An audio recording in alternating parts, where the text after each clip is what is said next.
Саламатсыздарбы, сиздер Тандыр медианы көрүп жатасыздар. Студияда Перизат Сайтбурхан. Алгач жаңылыктардын кыскача мазмуну. 75-чилердин каты боюнча соттук отурумда Нурланбек Тургунбек уулу райондук соттун чечимине ак үй таасир бербегендигин жана Кыргызстанда соттор көз карандысыз орган экендигин белгиледи. Теңиз бөлтүрүп кумтөрдөн кеткен 630 миллион доллар боюнча ачык дебатка даяр экендигин билдирди. Ал ошондой эле президент айткан 6000 долларлык креслосы Азыр Жапаров өзү колдонуп жаткандыгын ачыктады. Феликс Колов Ташиевдин кызматтан алынышын чыныгы себептери коомчулукка айтылбагандыгын билдирди. Айдар Раев президенттик шайлоо жана Рустам Жапаровдун талапкерлиги боюнча суроолорду көтөрдү. Ысык көлдүн жээгинде кафе, пирс, мейманкана жана башка объектлерди курууга уруксат берүү сунушталды. Ушул жана башка жаңылыктар менен алдыңкы мүнөттөрдө кененирээк тааныштырабыз. Бизди колдоо үчүн комментарийде пикир калтырып, лайк басууну унутпаңыздар. Сизде ушундай фактыларыңыз бар беле, бирөөдөн уктуңуз беле, бирөө сизге айтты беле? Бүгүн да Бишкек шаардык сотунда 75-чилердин катына байланыштуу апелляциялык арызы карооланып, мурдагы отурумда айтылгандай эле катка кол койгон 70 кишинин кээ бирлери сотко катышууга келген. Ал эми айыпталгандар 1-май райондук сотунун аларды күнөөлүү деп тапкан чечимин гана эмес, бул ишти тергеген тергөөчүлөргө, прокурорго жада калса судьяга да чара көрүүнү өтүнүштү. Адвокаттардын пикиринде райондук соттун судьясы Азирет Медеровго мыйзам бузууларга барган. Бул тууралуу УКМКнын мурдагы төрагасы Камчыбек Ташиевдин жактоочусу Икрамидин Айткулов журналисттерге билдирген. Ал эми экс-спикер Нурланбек Тургунбек уулу журналисттердин суроолоруна жооп берип жатып, айыпталуучулар 1-май райондук соттун чечими менен макул эместигин айтып, бирок соттор көз карандысыз болгондугун жана 1-май райондук сотунун өкүмү ак үй менен кеңешип чечилбегендигин билдирди. Эми сот бийлиги көз карандысыз бийликтин бир бутагы да. Эми мен айтат элем, сот адилеттиги баардыгыбыз ошо аракет кылып жүрөбүз. Буга чейин да ошо сотторго шарт түзүп көз карандысыздыгын камсыз кылайлы деп. Мен ойлойм, эми кандай чечим болгондо дагы биринчи кезекте ошо сот бийлигинин аракетине, адилеттигине жараша болот деп. Сот бийлиги көз карандысыз болуш керек. Ошо 1-май райондук сотундагы чечим ак үй менен макулдашылдыбы? Жок, эмнеге макулдашат эле? Силер мисалы баары ачык өтсүн деп аттыңыздар да, бирок азыр сот жабык өтсүн деп атасыздар. Эмне үчүн жабык өтсүн деп атасыздар? Эми бул жабык өтүү, ачык өтүү менимче андай деле неме болбой калды. Сиздерден сураган турбайбы? Жабык өтсүнбү же ачык өтсүнбү дегенде сиздер жабык деп айткан турбайсыздарбы? Бул жерде андан деле көз каранды болбой калды го дейм. Бул иштин баардыгы чоо жайы бүт баардыгы эле коомчулукка, элге дайын болду го. Ошондой эле Тургунбек уулу соттун жабык же ачык өтүшүнүн эч кандай айырмасы жоктугун айткан. Буга чейин айыпталуучулар сурангандай эле катка кол койгондордун баары сотко чакырылат. Бүгүн сотко күбө катары чакырылгандардын бири экс-министр Карыпбек Асанов 75 аксакалдын катына эмнеге кол койгондугун айтты. Анын айтымында катка кол коюуда мыйзам бузган эч нерсе жок. Жөн гана жаран катары кайрылуу болгон. Кол койгонго эмне болду? Кантип барып калдыңыз? Ал жерде тергөөдө мен баарын айттым. Неме арасында тергөөдө баарын айтып бердим. Беш ай отурсак азыркы жигит келди. Ким ошо азык жигит? Музакбаев. Келип анан ошол катты көрсөттүм, момундай деп атат. Ошол кезде силерди жазып аттыңар го социалдык сеттерде. Президенттин суроо өтүп кетти. Нелегитимдүү болуп калды деп бирөө айтат. Бирөө айтат жөн легитимдүү дейт. Бирөө айтат конституцияга кайрыш керек дейт. Ошондой талкуу жүрүп атканда биздин мамлекеттин жараныбыз да бизге дагы кызык да ошол. Анан конституцион сотко кайрылып, маселени чечиш керек дегендей маселе көтөргөн экен, болду деп кол коюп бердик. Ал эч кандай кирим болсо, эмне сурам.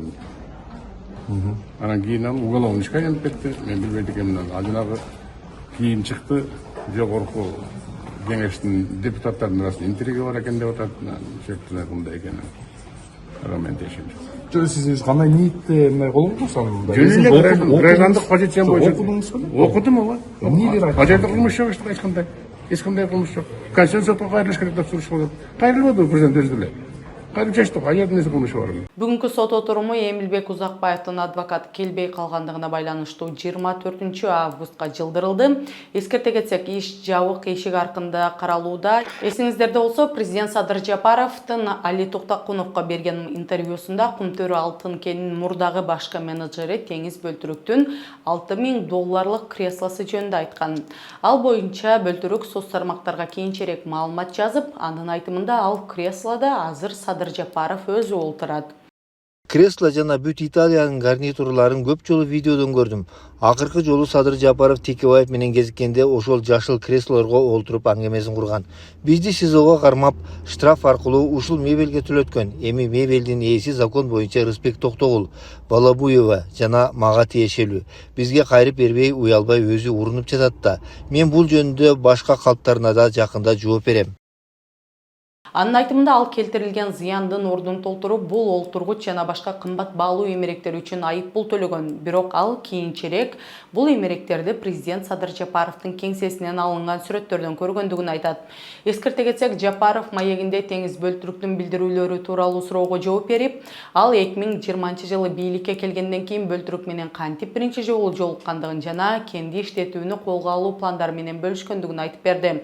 Бирок кийинчерээк мамлекет башчысынын айтымында башкы прокуратура мыйзам бузууларды тастыктап, Бөлтүрүк гана эмес, анын кол алдындагылар да кармалган. Бизге айтпай, өкмөткө айтпай, жемага айтпай эле Кумтөрдүн офисин баягы Бишкектеги жана Учкунда турат эмеспи, илгертен бери 30 жылдан бери. Ошону мен көчүрөм башка жака деп туруп, мыйзамдагы уурунун бир имаратын арендага алат. Арендасы дагы тим эле суммасы аттын башы. Чуть ли бир айына $1 миллион төлөйм деппи, ушундай арендага алыптыр. Аны ремонт кылып туруп, анан аган момундай мебелдерди алып барыптыр. Ал сатып алыптыр. А мебелдеринин өзүнүн эле отурган креслосу $6.000 кресло. Анан кийин тергөө иши башталып, камалып, анан кийин ай сен неге $6.000 кресло сатып аласың? Керек болсо президенттин отурган креслосу бир көп болсо $600 эле кресло. А сен неге сатып алдың десе, берген жообу күлкүмүштүү да. Мен өзүм боюм кичинекей, анан баягы $600 креслода отурсам көчүгүм сыйгалана берет. Анан ошон үчүн $6.000 креслону сатып алдым деп эле. Ушундай бир кызыктуу немелери болгон да бул кишинин, ушундай бир кызык экен. Ал Бөлтүрүк аны менен болгон жолугушууда бардык мыйзам бузуулардын мойнуна алып кечирим сурагандыгын, бирок мамлекет башчысы анын кечирими Бөлтүрүктү компенсация төлөөдөн бошотпойт деп жооп бергендигин кошумчалаган. Эскерте кетсек, акыркы айларда Теңиз Бөлтүрүк социалдык тармактарда мыйзамсыз соттолгондугун айтып, көп пост жарыялай баштаган. Ал акыркы постунда Кумтөрдөн жоголгон $650 миллион боюнча айтып берерин билдирди. Ал өзү башкаруучу болуп дайындалганга 1 ай калганда Кумтөрдүн эсептеринен чыгарылып кеткен $650 миллион жана өзүнө байланыштуу кылмыш иши тууралуу онлайн дебатта айтып берүүгө даяр экендигин билдирди. Түз диалогго ачык чакыруу. Мен объективдүүлүккө чындап умтулган жана эң татаал жана ыңгайсыз суроолорду берүүдөн коркпогон бардык көз карандысыз журналисттерге, блогерлерге жана тергөөчүлөргө кайрылам. Кумтөр темасы боюнча жетим тоонун келечеги, Кыргызстандын тооген өнөр жайынын тагдыры жана глобалдык келишимдин чоо жайы өлкө үчүн ушактардын манипуляцияларын жана буйрутма басылмалардын предметтери бойдон калуу үчүн өтө маанилүү. Мен алдын ала макулдашылган сценарийлерсиз же кандайдыр бир маселелерди жылмалоосуз ачык онлайн дебаттарга жана түз сүйлөшүүлөргө даярмын. Мен талкуулоого даяр болгон негизги темалар: кылмыш иши жана зыян деп аталгандар. Мен кыргыз тарабынан мага коюлган айыптоолор боюнча ар кандай суроолорго толук жооп берем. $630 миллион жоголушу. Мен дайындалганга 1 ай калганда Кумтөр Голд компаниянын эсебинен $630 миллион кандайча жоголуп кеткенинин чоо жайынын жана хронологиясын ачыктоого даярмын. Ошондой эле бул беттеште жетим тоо аймагын өнүктүрүү боюнча позициясы кытайлык вектор жана улуттук эгемендүүлүккө каршы негизги кыйынчылыктар жөнүндө маалымат берүүгө даярдыгын билдирген. Эскерте кетсек, буга чейин мурдагы башкы менеджер президент Садыр Жапаровду да ачык дебаттарга чакырып, президент жооп берген эмес. Ал эми президенттин интервьюсу дагы деле талкууда болуп, албетте ар кандай пикирлер жок эмес. Акыркы айларда блогерге айланган мурдагы өкмөт башчысы Феликс Куулов да бул боюнча айтып, ал президенттин социалдык тармактардагы сын пикирлерине, Камчы Бекташевдин кызматтан алынышына алдыдагы президенттик шайлоого жана мамлекет башчысынын жакындарына байланыштуу айтылган сөздөргө токтолду. Кулов Ташиевдин кызматтан кетишинин чыныгы себептери коомчулукка толук айтылган эмес деп эсептейт. Министрлер кабинетinin төрағасының орынбасары УКМК төрағасы кызматтарынан бошотулушуна алып келген жагдайлардын баарын эле айтып берген жок деген таасир калды. Комментарийлерге караганда муну мен гана байкаган жокмун. Чындыгында логикалык суроо жаралат. Эгер маектен көрүнүп тургандай Садыр Жапаров мындан 1-2 жыл мурда алдыдагы президенттик шайлоого өзү катышпай коюу мүмкүнчүлүгүн карап чыгып, бул тууралуу Камчыбек Ташиевке айтып, анын талапкерлигин колдоо мүмкүнчүлүгүндө караган болсо, анда салыштырмалуу кыска убакыттан кийин эки жакын саясий үзөңгүлүштүн ортосундагы мамиле Ташиев 2026 жылдын февраль айында кызматтан алынганга чейин ушунчалык кескин өзгөрүп кетишин түшүндүрүшү кыйын.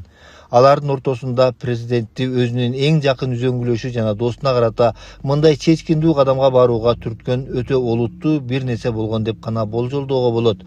Бирок чыныгы анын себептерин алар сыягы эч качан айтып беришпейт. Анын айтымында Садыр Жапаров маекте айткан кемчиликтер Ташиевдин кызматтан алынуусуна жалгыз гана себеп боло албайт. Ошондой эле мурдагы өкмөт башчысы зордук зомбулук менен мамлекеттик төңкөрүш жасоого айыптоо үчүн далилдер базасынын жетиштүүлүгүнө байланыштуу олуттуу суроолору бар экендигин белгилеген. Кулов ошондой эле президенттин туугандарынын бийликке аралашуусу боюнча териштирүүлөр жүрүп, бийлик бул боюнча толук маалымат берүүсү керек деп эсептейт. Ушул эле маек боюнча жакында эле президенттин маалымат саясаты бөлүмүнүн башчысы да, андан кийин маалымат катчысы да Кытайдын экономикалык экспансиясы боюнча постторунан кийин жеке маалыматтарын чыгарган активист Айдар Раев да пикир жазып, ал президенттик шайлоонун мөөнөтүн жылдыруу Жапаровдун бийликти өз уулуна өткөрүп берүүгө болгон аракетиби деп суроо салган. Бабаңар Ташиевди президент кылмакмын, бирок даяр эмес экен деп сайрап чыкты. Ачык эле айтып койду. Тактыны кимге өткөрүп берерин өзү чечет окшойт. Мына кызыктуусу, экинчи мөөнөткө шайланса, андан кийин кимди даярдап жатат? Кошуналарды карагыла. Бизде болсо Рустам Садырович бар.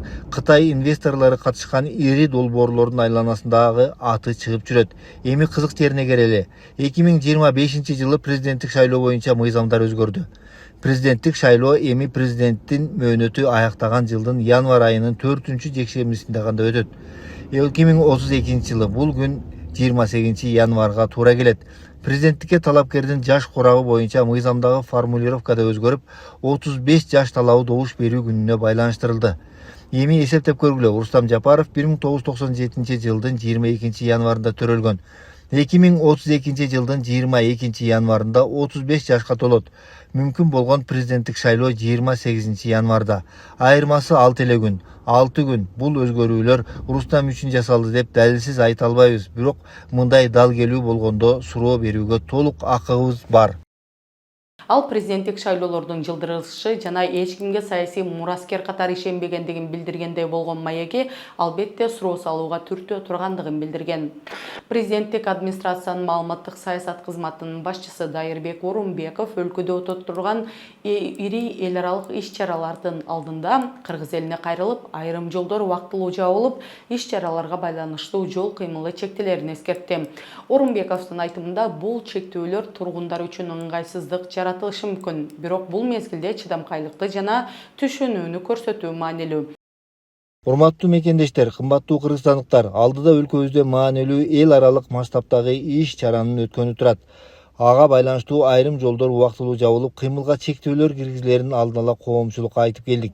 Албетте бул айрымдарыбызга ыңгайсыздык жаратышы мүмкүн, бирок келгиле ушул күндөрү бири-бирибизге түшүнүү менен мамиле кылып, сабырдуулугубуз жана маданиятыбыз менен үлгү бололу. Келген коноктор кыргызстандыктардын кең бейилин, намысын, маданиятын жана адамкерчилигин көрүп кетсин. Келгиле бул күндөрү биздин колдон келген жардамыбызды берип, тартипти сактап, бири-бирибизге кол кабыш кылалы. Анткени бул бир эле мамлекеттик иш эмес. Бул ар бирибизге тиешелүү жоопкерчилик. Бул Кыргызстаныбыздын жүзү. Эскерте кетсек, буга чейин да Бишкек мэриясы шаардыктар үчүн ачылыш болгондо арзандатуу менен тур пакеттерди сунуштаса, Жапаровдун басма сөз катчысы Аскат Алогөзов шаардыктарды көчмөндөр оюндарынын ачылышы убагында шаардан чыгып кетүүнү сунуштаган. Көчмөндөр оюндары демекчи соц тармактарда ачылыш билеттеринин 5000 сомдон 9000 сомго чейин болгондугу жана ачылыш аземине орусиялык Корни тобунун келүүсү кызуу талкууларды жараткан. Депутаттар Максат Алымбеков жана Табылды Муратбеков Ысык көлдүн жээгинде кафе, пирс жана ажаткана сыяктуу туруктуу эмес курулуштарды курууга жана суунун үстүндө да жылып жүрүүчү курулуштарга уруксат берүүнү сунушташат. Тиешелүү мыйзам долбоору коомдук талкуу үчүн Жогорку Кеңештин веб-сайтында жарыяланды. Демилгечилер заманбап туризм индустриясы, салттуу турак жай жана пляж кызматтарын гана эмес, ошондой эле ар түрдүү туризм, эс алуу, спорт жана тейлөө инфраструктурасын талап кылаарын белгилешет. Туристтердин агымын көбөйтүү үчүн депутаттар туризм кызматтарынын түрлөрүн кеңейтүү гана эмес, ошондой эле аймактын экологиясына жана көлдүн экосистемасына зыян келтирбестен тиешелүү инфраструктураны түзүү зарыл деп эсептешет. Ошондуктан алар белгиленген талаптарды сактоо шартында курорттук эс алуу жана суу инфраструктурасын түздөн-түз колдогон курулуштарды, анын ичинде пирстерди, кайык үйлөрүн, токчолчу жайларды, калкып жүрүүчү платформаларды, жеке тамактануу жайларын, санитардык жана социалдык камсыздоо жайларын жана башка зарыл инфраструктураны куруу үчүн укуктук шарттарды түзүүнү сунушташат. Төмөнкүлөргө уруксат берүү сунушталууда. 100 метрлик жээк зонасында агынды сууларды тазалоо системалары бар тамактануучу жайларды жана коомдук дааратканаларды куруу. Көлгө кайыктарды жана платформаларды түшүрүү. 100 метрлик жээк зонасында эс алуу жайларын, пансионаттар, санаторийлер, мейманканалар куруу. Бирок өзгөчө учурларда гана жана министрлер кабинетинин чечими менен 500 метрлик жээк зонасында башка жайларды эс алуу жайларынан тышкары капиталдык куруу, ошондой эле министрлер кабинетинин өзүнчө чечими менен кеме моторлорун жана кеме куруучу заводдорду куруу. Балык өстүрүү, капас фермалары тыюу салынган бойдон калууда, бирок жээкте балык фермаларын курууга жана көлдүн суусун колдонууга уруксат берилет. Долбоорду иштеп чыгуучулар мындай инфраструктураны түзүү туристтер, спортчулар жана чакан кайык ээлери үчүн колдонуучулар үчүн комплекстүү тейлөө системасын түзүүнү, жеке инвестицияларды тартууну жана жаңы жумуш орундарын түзүүнү, чакан жана орто бизнестин ишмердүүлүгүн стимулдаштырууну сунушташкан. Эскерте кетсек, көлдөгү курулуштардын көбөйүүсү негизи эле туризмдин көзөмөлсүз өсүп жаткандыгын жыйынтыгы. Жакында эле Келсүү көлүнө барган Соң көлдүн айланасын видеого тарткандар чыгарып, туризмден да Кыргызстандын жаратылышын сактап калууну маанилүүлүгүн белгилешкен. Бишкекте аял 16 августта Чыңгыз Айтматов проспектисинде чет өлкөлүк жаран анын телефонун тартып алып, башына 2 жолу ургандыгын билдирди. Анын айтымында окуя 5 жаштагы уулунун көз алдында болгон. Аял милицияга кайрылып, шектүүнүн ким экендигин аныктап, жоопкерчиликке тартууну суранган. За национализм. Она буквально начала нас орать, чтобы мы понаехали здесь. Вот свидетель. Нет, понаехали, это другое. Это национализм. Нет, прямо про нас. Давай, ты, может, это уйдешь. Хорошо. Хорошо, пиши заявление. Я на тебя тоже катаю. За национализм, поняла? Видеодо көрүнүп тургандай, жаш балдар аялдын телефонун тартып алган жана аны улутчулдукка айыпташкан. Эскерте кетсек, кечээ эле Бишкектин автобустарынын биринде Орусиянын Украинадагы баскынчыл согушунун символикасы болгон Z символикасы менен жарандардын дагы видеосу таралган. Кыргызстанда ал белгилиге расмий түрдө тыюу салынбаган менен УКМК мындай белгини улуттар аралык кастыкты козутуу катары баалап, андай символиканы тагып жүрүүгө тыюу салган. Бул бүгүнкү күнгө карата жаңылыктардын негизгилери болду. Аны даярдап эфирге алып чыккан мен Перизат Сайтбурхан. Кийинки берүүлөрдөн көрүшкөнчө аман болуңуздар.